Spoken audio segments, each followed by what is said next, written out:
Hi, my name is Nasser and I'm now a third year medical student studying at King's College London. I usually make videos all about medical school, studying, productivity and things like that, but every now and again I like to show you guys what it is that I cook and how it is that I cook. This is a little bit strange to say out loud, but this will be my 7th year at university, and for all the years that I have been at university, I've cooked almost all of my meals myself. And that's because I believe that meal prepping or cooking your own meals should be fast, it should be easy, healthy, and also the time that you spend in the kitchen should be able to feed you for many days going forward. And that's why I cook in bulk. It's one of the main themes of my cooking and it's something that I always do. So what we're going to be cooking today is salmon with a side of quinoa and vegetables. I'm going to show you guys the secret sauce that I use on my salmon, a couple extra garnishings and things like that. And then I'm also going to make a salad on the side to make sure that we get in as many vegetables as possible. Now, one of the most important principles for me when it comes to cooking is efficiency. The faster I can cook and get my meals ready, then the more time I have to do other things in my day. So it's very important for me to do everything in the right order and also to maximize the amount of dead time. Usually the longest part of any meal prep is cutting up and preparing the vegetables, so that's what we're going to do first.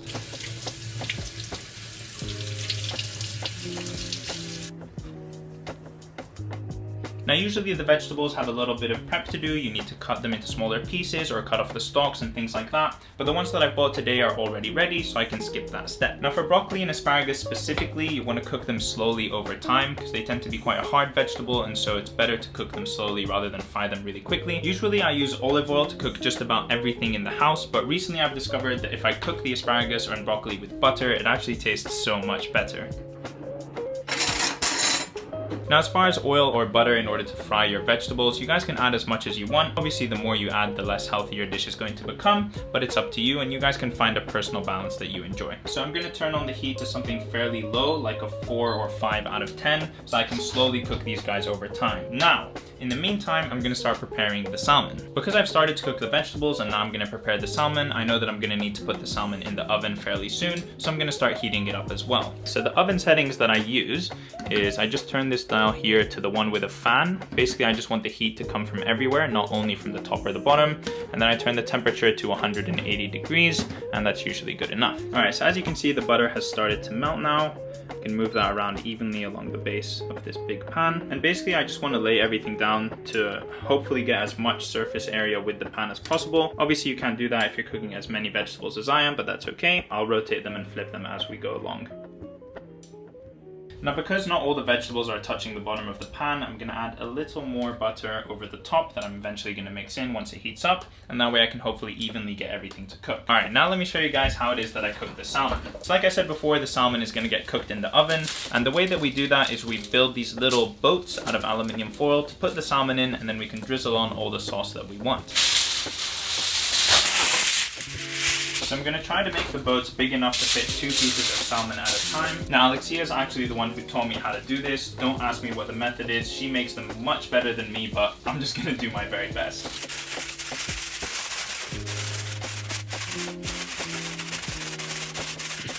So like I said, Alexia makes these so much better than me, but the idea is that you want to have this little enclosure that you can add the salmon and the sauce on, and then you can close it so that the salmon can cook nice and evenly inside. Alright, so we've got our 2 boats now, and I think it's time to make the sauce. So how I make the sauce that I add onto the salmon is the following. First of all, you're going to need a lot of soy sauce, and by a lot, I mean a lot. This sauce is also what you can drizzle on at the end over your quinoa or your rice, vegetables. It's what brings the whole dish together. Alright, now after you've added the soy sauce, the secret ingredient is honey. Honey just absolutely makes this dish taste so good. Gives it that little sweet taste that you want as well. So drizzle in a bunch of honey in there. And then last but not least, sesame seeds. This is also just one of those small touches that makes the dish taste so much better. I highly recommend you guys try it out if you haven't before. I'm personally a big fan of sesame seeds, so I'm going to add a bunch, but you guys can add as much as you want. Starting to cook along, like I said, nice and slowly, not doing it too fast, letting all those really tough, strong fibers break down slowly. Alright, so that beeping was the oven, which means the oven is ready, which is good because we're almost ready with the salmon. Alright, so now you want to take this sauce, mix it really well. Basically, you want to get that honey. It won't really fully dissolve, but you want to get it mixed in with the soy sauce as much as possible. Ah, so good. Alright, so now let's bring out that tray that we had with the 2 boats. Let's cut open this salmon box real quick. And now because we touched raw meat with that knife, we need to get rid of it. We need to put it in the sink, all right? And we don't want to use these tongs to touch the salmon because they've touched raw meat, so we need another set of tongs. I'm going to do 2 salmons per little boat.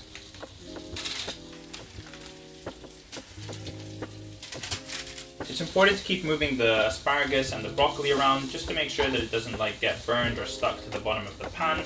And you want the ones that were previously at the top to get down to the bottom so everything's evenly cooked. They're getting cooked quite nicely. The butter is really helping them get this glistening shine that you see here. All right, so back to the salmon. It's time to finally drizzle on that sauce.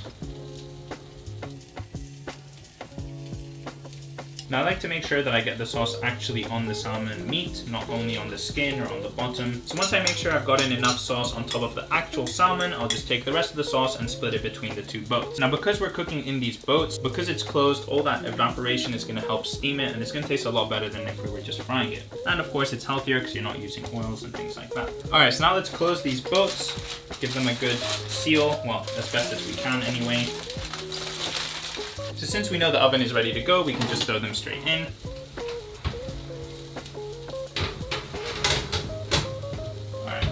Time if you're cooking rice or quinoa like I am today, that's going to take about 20 minutes, so we should get started on that. Now quinoa or rice is probably the easiest thing in the world to make. You literally just throw it all into a pot and then you cover the quinoa or rice with water until the water covers the quinoa with about this much of your finger. It's something like 2 centimeters, yeah, 1.5 to 2 centimeters. Then you put it on the stove and set it to the highest temperature your stove will go until the water boils, and then you turn it down to about a 4 or a 5, cover it and wait 20 minutes and it's done. Alright, so hopefully you guys can see over there, I've got the quinoa cooking. It's gonna take about 20 minutes to be fully ready. And then the vegetables over here, they're basically ready, but I'm just gonna leave them on a low heat to stay warm until everything else is finished. While we're waiting for all of that, we can just make a quick salad. And I try and keep my salads as simple as possible. I just put some sort of leaf like rocket or spinach, and then add a couple of tomatoes, olive oil, balsamic vinegar, and it's good to go. And yeah, there you go. There's a salad that took about 1.5 minutes to make. It increases the amount of vegetables that you eat in your day, keeps you healthy, and it's just a good thing to add to your daily meals if you can. Let's check on the salmon. All right, let's see what we've got over here. I'm gonna open the bigger one, the fatter one, and if that's cooked, then the smaller one is cooked too. All right, perfect. All right, so I guess I can start with the vegetables. They're all pretty much done now. Put those on the side. Now that the quinoa's done, we can just plate that up as well. And then last but not least, I'm gonna bring on the salmon. Haven't managed to get it in one big piece, but that's all right. And then the last thing that I do is just drizzle on some of this sauce, give it some more flavor. I like to put it on wherever I can. All right, and that is it. That's the whole plate done. I'm pretty excited to eat it. Now, usually I would have my friend or my sister taste the food so that you guys could get a second opinion to know if my cooking is actually good or not. But unfortunately, nobody is home today. So I'm gonna have to taste it all by myself and give you guys as much of an unbiased opinion as I possibly can. I'll do my very best. So that's the final dish. We've got the salmon, the quinoa, the asparagus, and the broccoli. And then we've just got a small salad on the side. I'm gonna put something on Netflix, sit down and eat this meal, and then I'll let you guys know my official, unbiased verdict.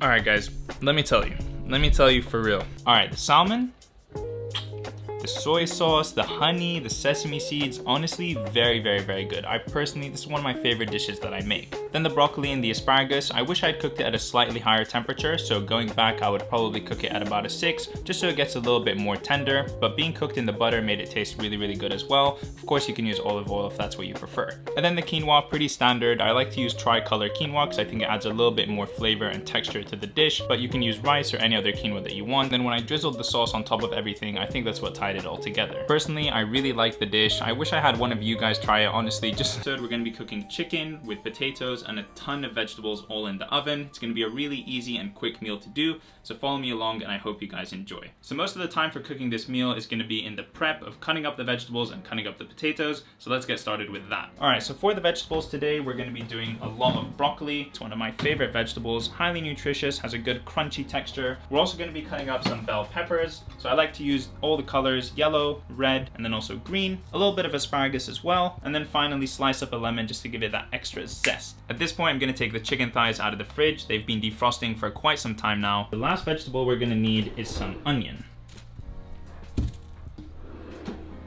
You might as well do the same things at the same time. That's always gonna increase your efficiency. So we might as well wash our potatoes at the same time that we wash all our vegetables.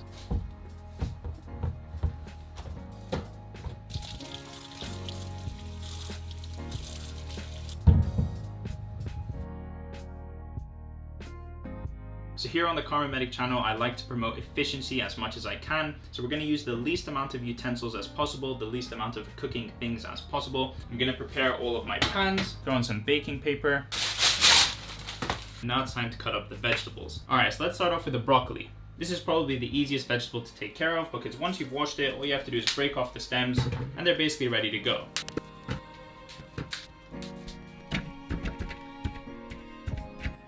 Now when you guys are cutting up peppers, honestly you can do it however you want. I tend to cut them in long thin strips just because I think that's the easiest and it's the most efficient use of my time when it comes to cutting and prepping vegetables. But if you prefer to do them in circles or whatever, that's totally fine too. Just gonna grab a bowl to get all of the trash that I'm accumulating and put it somewhere. So while I'm actually cooking and prepping my meals, I don't actually care if I make a mess anywhere because I know that at the end of my cook, I'm just gonna have 1, 2, 3 minute session where I wipe down all the counters, pick up anything that fell off of the floor, and that's about it. No matter how much mess you generate, it's not going to be that bad to clean up. So I'd rather do all the cleaning at the end in one big go instead of doing it all as I go along because that's just gonna waste a bunch of time.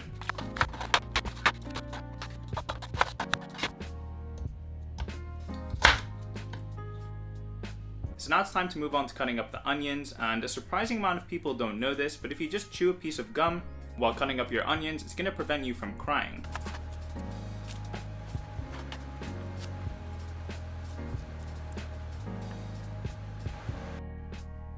Alright, so now that all the vegetables done, let's move on to the chicken. If you've seen my previous videos, then you'll know that I don't really like to season my food, and that's just because it doesn't really make that much of a difference to me. I'm pretty sure all of my taste buds are dead. But anyways, chicken is something that I've sort of learned to season over time. So the way that I do this is actually really simple. I grab a Ziploc bag or one of these like sandwich bags, and then I fill it up with an arbitrary amount of spices and panko crumbs.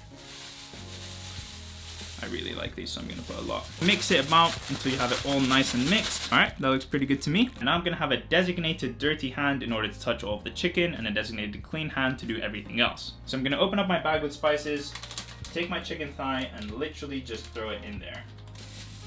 Once it's in there, you just shake it about. Make sure that it gets all covered from all angles and sides. And there you have it. That's the easiest way to season your chicken or any other meat before you throw it in the oven. So once it's done, just take it out, plop it down on this big tray, and then move on to the next one.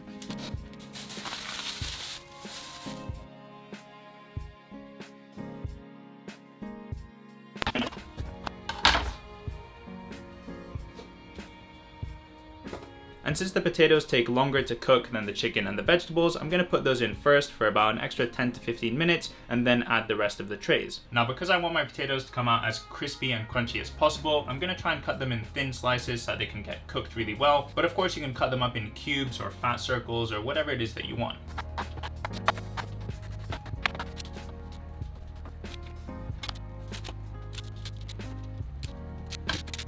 Also, I forgot to mention, but probably when you're cutting up all these potatoes is going to be a good time to turn on the oven.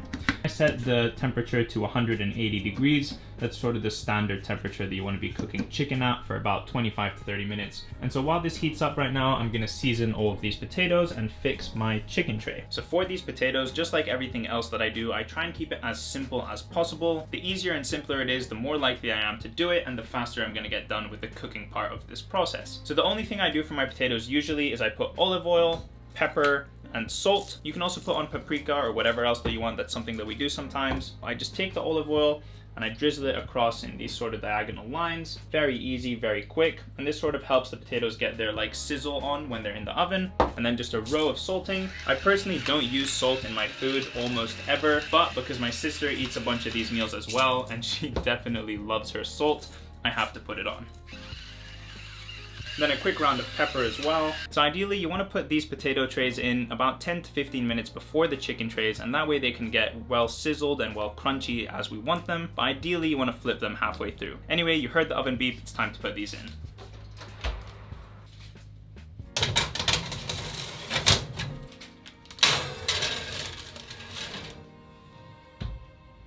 Alright, so now that the potato trays are in the oven, I'm gonna set a quick timer on my phone for about 12-13 minutes so that we know when it's time to put in our chicken tray, and let's start working on that. This is actually probably my favorite part of the whole cooking experience.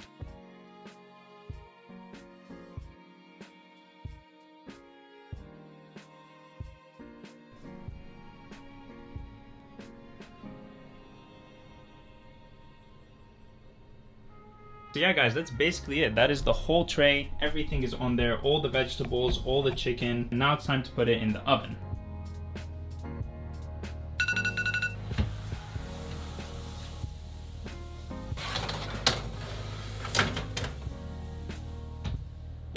Alright guys, so now I'm going to put a timer on my phone for about 20 minutes, 23 minutes, something like that, and then we'll come and check it and see if it's cooked enough as we like it, and we can always leave it in for longer. But while the chicken's in the oven and there's basically nothing for us to do, this is a good time to clean up all the mess that you've made. So at this point I'm going to wipe down all the counters, clean up any utensils or cutting boards that I've used along the way, just so that I can save time for me in the future.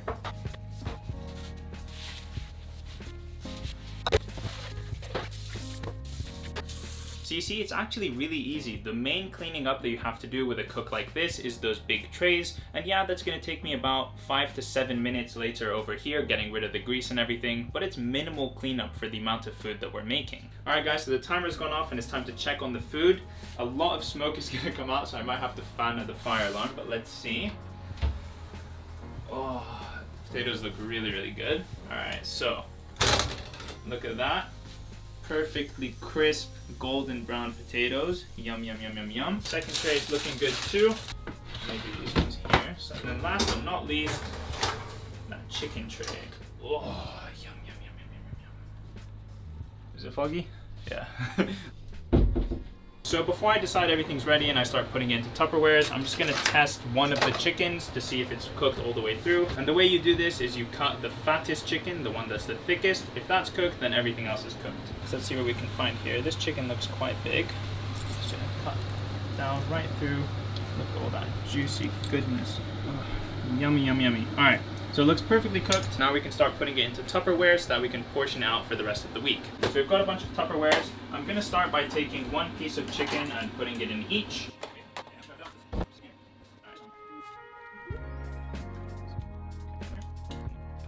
So yeah, basically this part is really simple. I'm just trying to like spread out equally all of the food that we've cooked across the different Tupperwares.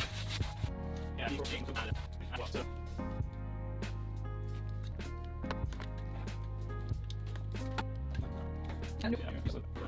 Alright guys, so basically everything is finished now. We've got these trays over here to clean up later, and then we have down here 1, 2, 3, 4, 5, 6, 7 Tupperwares of food ready for the week to come. Now in the last episode of Cooking with Karma Medic, one of my closest friends, Arslan, was the guy who was tasting the food and giving you his honest opinion. Give your honest opinion. Like off camera? This time it's gonna be my twin sister Noor. She's gonna taste the food and let you guys know what she thinks. Alright, alright. Let it... Not on the couch! Alright, alright. Tell the people what you think. Wow, it looks great. It's good. It's good. Alright, alright. It's a good start. It's a good start. Good? Mm-hmm. Is it still juicy? Mm-hmm. Alright, give it a quick rating out of 10. You put me on the spot here. Go for it, man. I give it a 7. A 7! A 7. You get 7. 10 out of 10. Alright guys, so that is it. You heard it firsthand from the horse's mouth. The food was at least a 7 out of 10, which is honestly good enough for me. So from start to finish, a meal like this will usually take me between an hour, maybe an hour and 5, an hour and 10 minutes. So if you think about it, it's a very little amount of time to invest in 7 fully cooked meals ready for the coming